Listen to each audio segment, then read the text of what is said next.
प्रेमानंद महाराज उनके साथ हमेशा उनकी छाया बनकर रहते हैं। ये 5 शिष्य। नंबर 5, नवनागरी बाबा जी। नवनागरी बाबा जी प्रेमानंद महाराज के पहले शिष्य था। पहले वे भारतीय सेना में काम करते थे और उनके पिता भी आर्मी में अफसर थे। 2017 में महाराज जी के प्रवचनों से प्रेरित होकर नवनागरी बाबा जी ने अपनी नौकरी छोड़ अब वे पूरी तरह से महाराज जी की सेवा में हैं और उनके साथ सत्संगों और आश्रम में रहते हैं। उनका जीवन सिर्फ महाराज जी के साथ और उनकी सीखों में समर्पित है। वे सादा जीवन जीते हैं, शांतिपूर्ण माहौल में रहते हैं और सभी को प्रेरित करते हैं। नंबर 4, महामधुरी बाबा। वे पीलीभीत उत्तर प्रदेश के रहने वाले हैं और पहले एक असिस्टेंट प्रोफेसर थे। उनकी पहली मुलाकात महाराज जी से उनके भाई के जरिए हुई थी। महाराज जी का आशीर्वाद मिलने के बाद उन्होंने प्रोफेसर की नौकरी छोड़ दी और साधु जीवन अपनाया। अब वे महाराज जी के साथ वृंदावन में रहते। वे महाराज जी के साथ पूरी तरह से समर्पित हैं और अपना जीवन सेवा में बिताए। नंबर 3, श्यामा शरण बाबा। श्यामा शरण बाबा जी महाराज जी के भतीजे हैं। उनका जन्म उसी घर में हुआ था जहाँ प्रेमानंद महाराज का जन्म हुआ। बचपन से ही उन्हें महाराज जी की कहानियां सुनने को मिलती थी, जिनसे उनका मन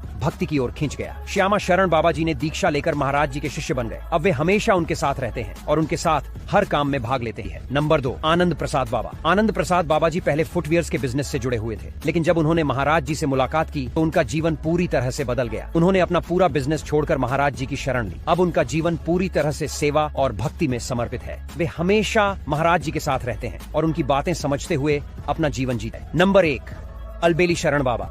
पहले वे सीए की नौकरी करते थे, लेकिन महाराज जी के प्रवचनों से प्रेरित होकर उन्होंने सांसारिक जीवन का त्याग